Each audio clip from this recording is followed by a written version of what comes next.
Meditaba en estos días pasados acerca de por qué a veces el pueblo de Dios padece tantas crisis de fe.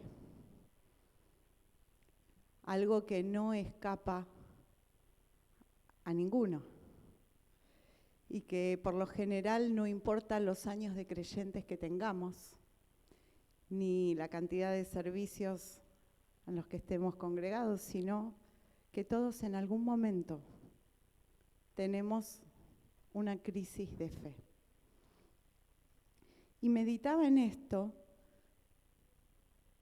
porque muchas veces al ver los ejemplos bíblicos nos sentimos tan lejos de estos hombres y mujeres que fueron padres de la fe.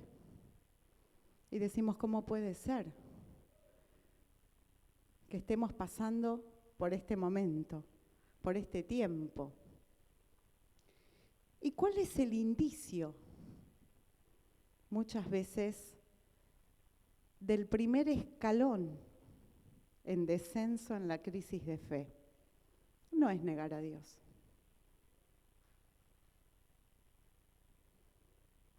Muchas veces es la desesperanza.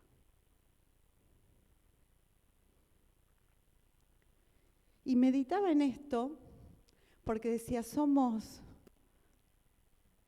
todos cristianos confesos, hemos creído que Jesús dio su vida en la cruz, hemos tenido un encuentro con el Señor, pero cuando llegan determinados momentos, nuestra esperanza se nubla, se opaca. Y ese es el primer escalón, porque no estamos llamados, como muchos creen, a ser cristianos positivos, sino que estamos llamados a ser cristianos con esperanza. Y aunque parezcan dos palabras similares, no lo son. Muchas veces escuchamos un mensaje positivista, un evangelio positivista, y decimos, bueno, ahora sí. Pero el cristiano esperanzado no es el cristiano que ve señales, que ve signos, al que las cosas le salen bien. Estamos llamados a ser cristianos esperanzados en la prueba. Me acompañan al Evangelio de Lucas, capítulo 24, un texto muy archi súper recontra conocido por todos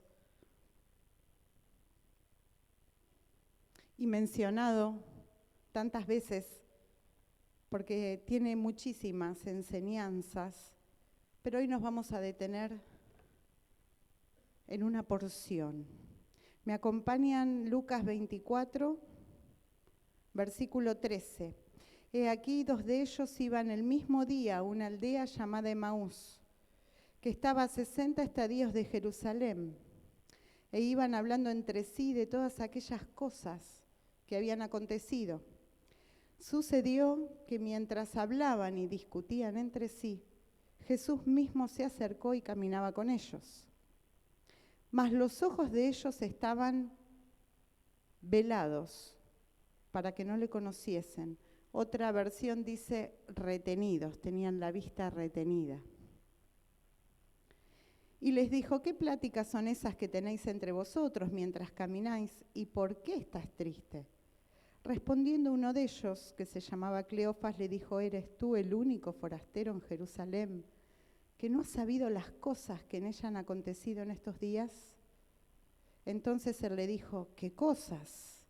Y ellos le dijeron, de Jesús Nazareno, que fue varón profeta, poderoso en obra y en palabra delante de Dios y de todo el pueblo. Y como le entregaron los principales sacerdotes y nuestros gobernantes a sentencia de muerte y le crucificaron. Pero nosotros esperábamos que él era el que había de redimir a Israel. Y ahora, además de todo esto, hoy es ya el tercer día que esto ha acontecido. Fíjense ustedes que estos dos discípulos, confesos, como cualquiera de nosotros, que reconocen la autoridad y las cosas que el Señor había hecho estando con ellos, dicen, nosotros esperábamos que Él era el que había de redimir a Israel. Esperaban otra cosa. Su esperanza estaba en otra cosa. Y meditaba en esto justamente porque este es el primer signo de desconcierto de nuestra fe. 3 días habían pasado de la muerte del Señor, habían visto sus signos, sus señales, creído en Él, pero esperaban otra cosa. No entendían.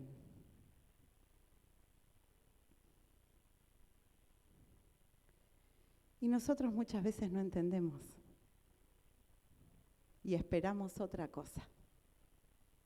Y el Señor nos está anunciando que nuestra fe y nuestra esperanza debe estar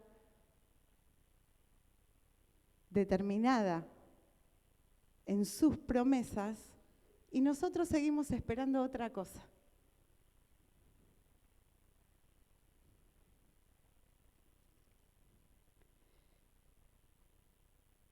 Una de las diferencias que hay en las palabras, en los términos hebreos y griegos, ustedes saben que a mí me gusta detenerme en esas particularidades. Y de la misma manera que en la fe, que el emuná hebreo y el pistis griego tienen implicancias diferentes, el griego es conceptual, el hebreo es acción. Pasa lo mismo con la esperanza. En el término que se usa en el Nuevo Testamento, la esperanza es un anhelo que tenemos. Sin embargo, la esperanza en término hebreo implica más conceptos. Uno de esos, acompáñenme, Romanos 4, porque lo cita el apóstol Pablo, por eso vamos a Romanos. Romanos 4, 18, hablando de Abraham. Él creyó en esperanza contra esperanza. Qué desconcierto, ¿no? Esperanza contra esperanza. Él creyó en esperanza contra esperanza para llegar a ser padre de muchas gentes, conforme a lo que se le había dicho, así será tu descendencia. Y no se debilitó en la fe al considerar su cuerpo, que estaba ya como muerto, siendo de casi 100 años, o la esterilidad de la matriz de Sara. Fíjense la diferencia.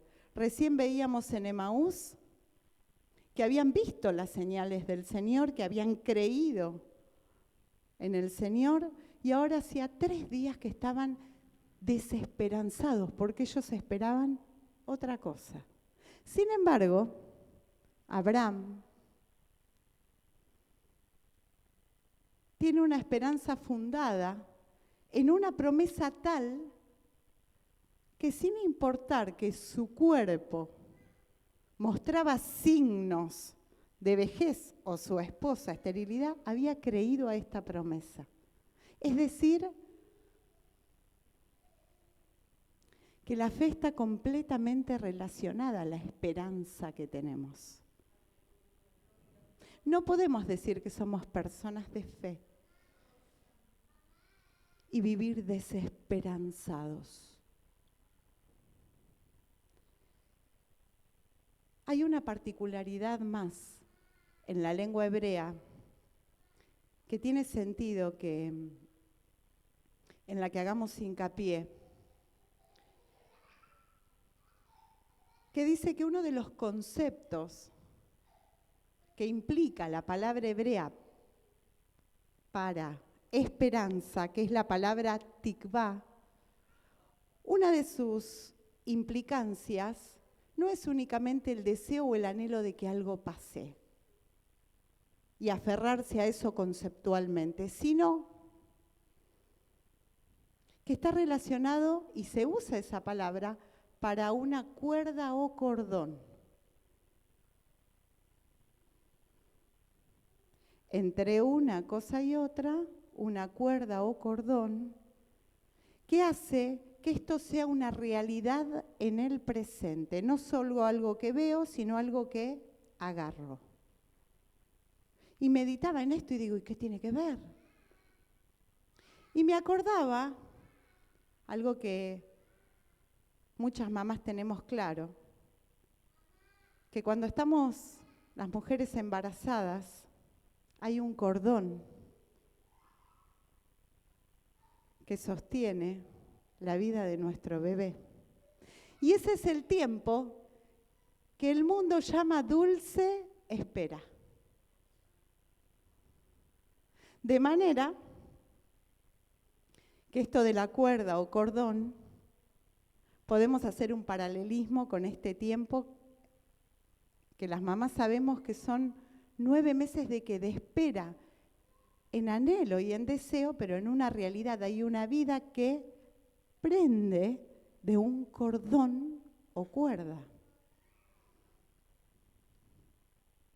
Acompáñenme al libro de Josué.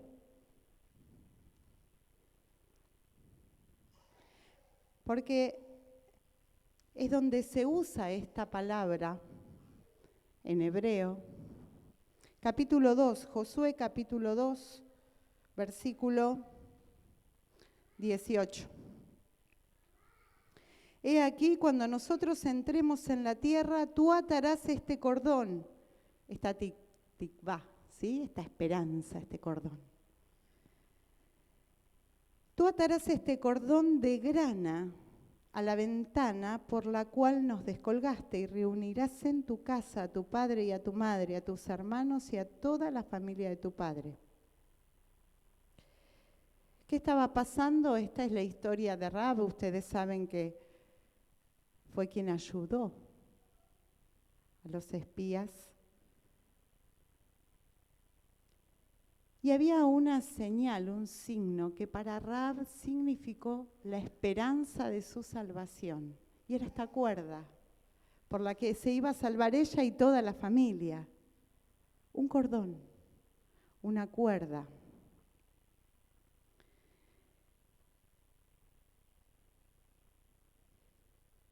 Y el paralelismo en el que pensaba cuando una mujer está embarazada, y donde lo más precioso tiene contacto cotidiano y depende de esta persona en esta dulce espera. Y pensaba,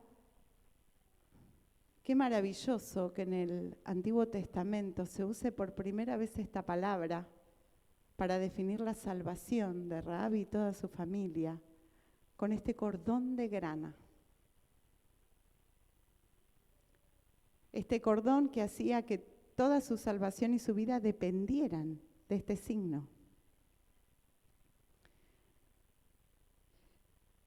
Que este concepto y esta implicancia de la palabra nos enseña a que nuestra esperanza no es algo que creemos únicamente, es algo que debemos vivir en el presente.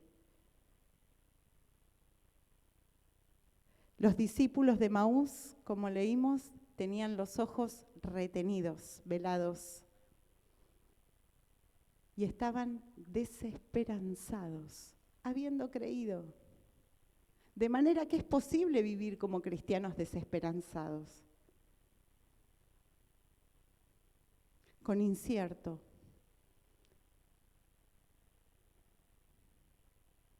Pero Dios nos llama a vivir con este cordón de grana,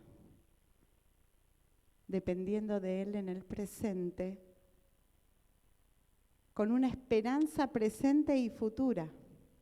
Todo el Nuevo Testamento está plagado de ejemplos. En el libro de Hechos de los Apóstoles, en el libro de Hebreos,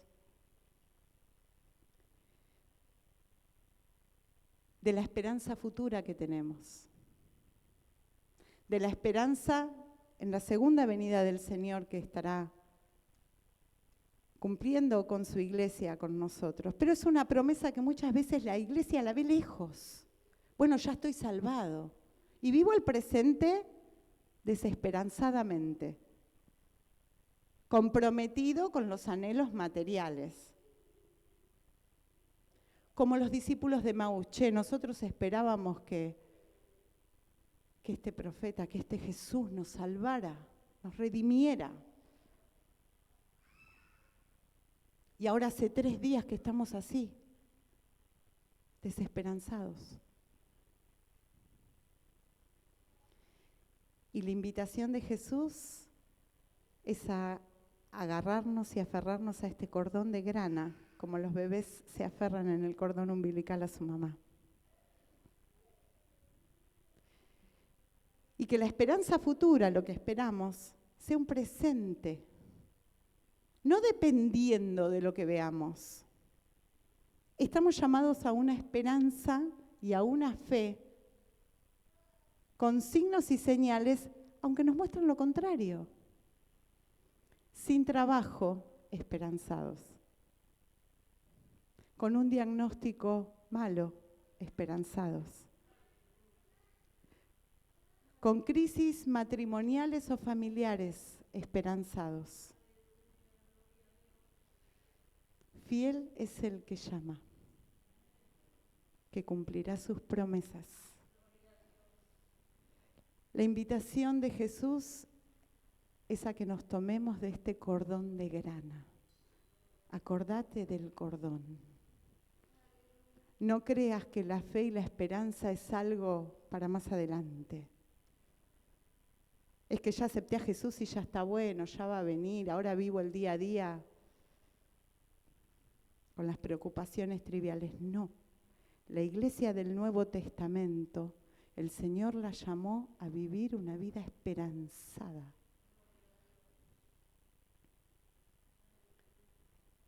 Le dijeron cuando apareció Jesús en Hechos 1, 8 y 9, pero ¿vendrá la salvación de Israel?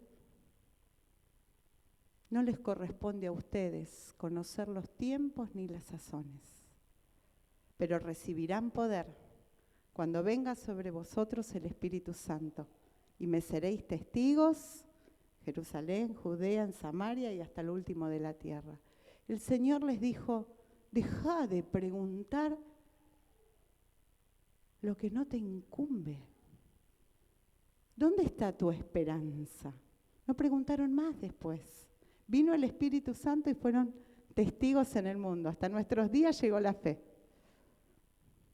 Llamados a tomarnos del cordón de grana, de ese cordón de salvación, como Rahab salvó a su familia con este cordón, que maravillosamente podemos hacer el paralelismo con el cordón de un bebé con su mamá. Nada más esperanzador.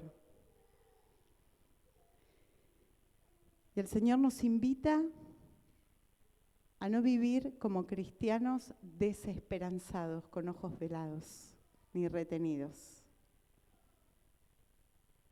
sino que más allá de las circunstancias, estemos esperanzados en Jesús. Hay un texto en el libro de Romanos, no sé si lo anoté.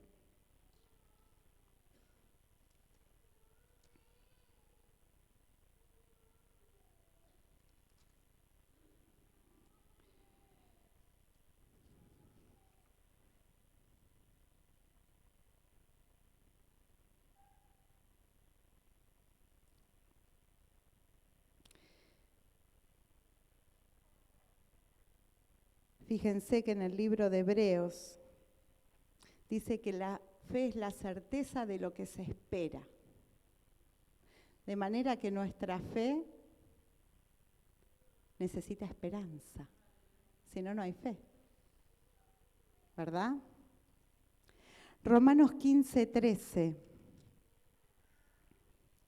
Y el Dios de esperanza os llene de todo gozo y paz en el creer, para que abundéis en la esperanza por el poder del Espíritu Santo. No es un detalle la esperanza en la vida de nosotros. No es un detalle vivir esperanzados.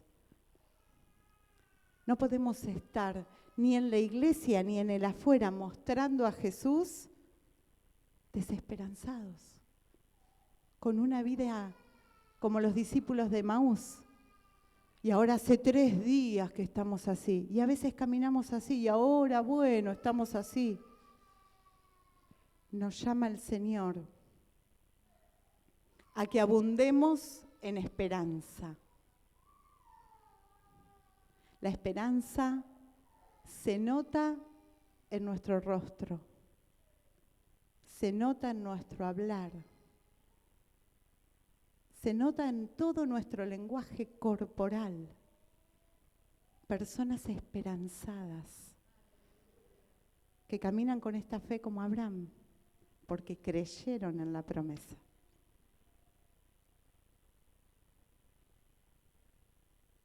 No con la inmediatez de la vista en lo que tenemos a mano, esperanzados en lo que el Señor nos promete.